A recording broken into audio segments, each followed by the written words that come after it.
Take me back to a place where I felt at home. Take me back to a day when we weren't alone. Take me back to an age when the world felt small, way back before we blew it all. Take me back to a place where I felt at home. Take me back to a day.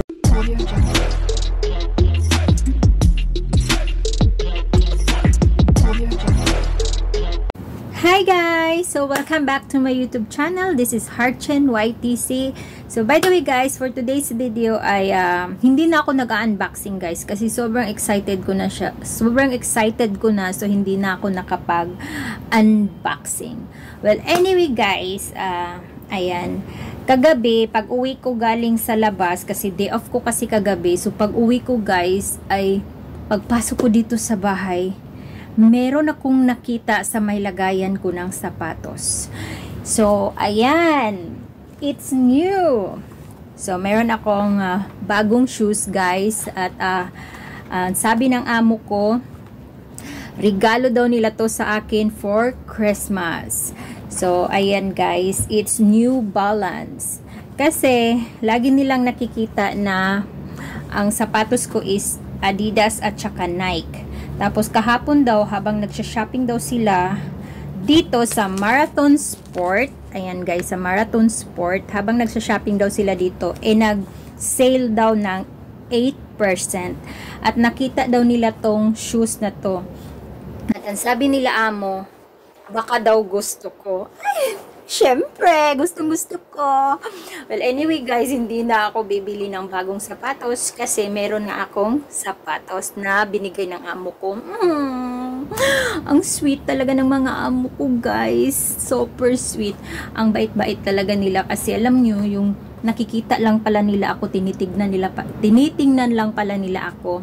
So, ayan. Anyway guys, nakagamit na ako ng New Balance before. Matagal na yun guys.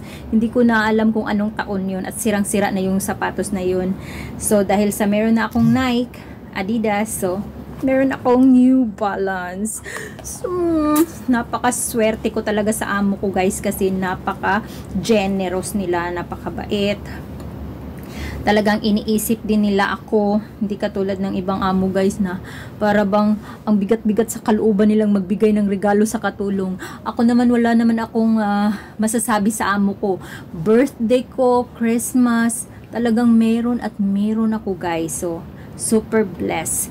At ayan guys, ang aking new shoes, ang New Balance. So, hindi ko na siya napakita guys, hindi ko na siya na-unboxing dahil sa sobrang excited ko, natapon ko yung carton. Natapon ko na yung carton ng sapatos guys. So, ayan. Ngayon kasi umalis sila. So, meron akong time para mag-talk. So, anyway. This is New Balance guys. Ayan. New Balance. So, talaga dati guys, pinapangarap ko lang to na sana one day makabili ako ng bagong sapatos at gusto kong itry ang New Balance again kasi matagal na akong nagkaroon ng ganitong sapatos. Sobrang gaan lang niya guys, pwedeng isampal sa pagmumukha, charot. So I'm so happy. So happy. So ayan, dahil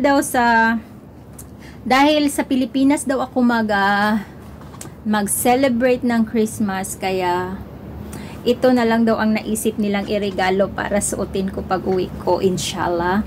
So, para sa pag uwi ko soon sa Pilipinas. So, meron na akong bagong shoes. So, hindi ko na kailangan bumili ng bagong sapatos. Well, anyway, bago pa naman yung sapatos ko. Isang taon pa naman yung Nike ko.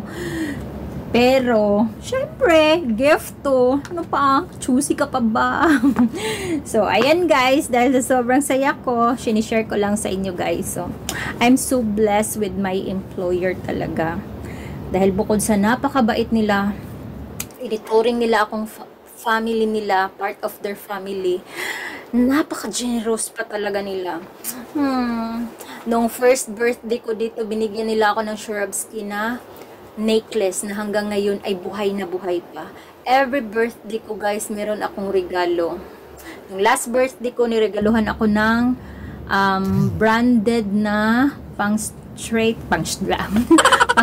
ng buhok. Yun, branded siya. Philip ang brand. So ngayon naman, for Christmas gift ay Sapatos na naman ang na-receive ko. Sobrang saya ko guys kasi pinapangarap ko lang tuan ngayon nandito na. I can't believe na amo ko lang pala ang tutupad sa aking mga pangarap, charot. Well anyway guys, sobrang saya ko lang talaga kaya na-share ko sa inyo ang aking new shoes na regalo ng amo ko.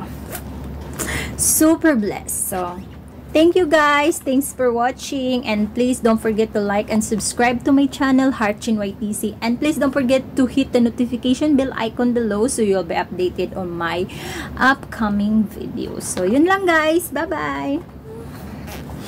Happy me. Take me back to a place where I felt at home. Take me back to a day when we weren't alone. Take me back to an age when the world felt small. Way back before we blew it all. Take me back to a place where I felt at home. Take me back to a day when we weren't alone. Take me back to an age when the world felt small. Way back before we blew it all. Too many things going on, I can't keep track of them all. From people dropping a bomb to people putting up walls. I feel like life is on hold, perception stuck in a vault. I know that time can heal all, but how much time till we fall? It's awfully chilly outside when there's no shelter to hide. When everything is a lie, you'll find that out in some time. But when the things on your mind are all considered a crime, communication aside, we'll all just fight till we die.